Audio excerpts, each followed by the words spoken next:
பாடத்தில் 3ஆம் இயலில் கவிதை வேளை அப்படிங்கிற பாட பிரிவில் நானிலம் படைத்தவன் அப்படிங்கிற ஒரு கவிதை இருக்குது.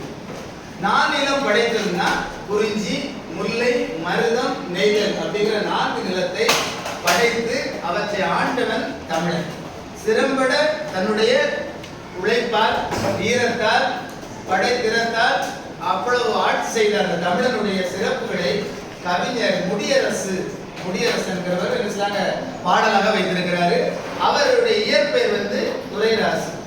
அவருடைய பாடலை இன்னைக்கு நாம இசையோடு பாட போறோம். எப்படி பாட போறோம்? இசையோடு.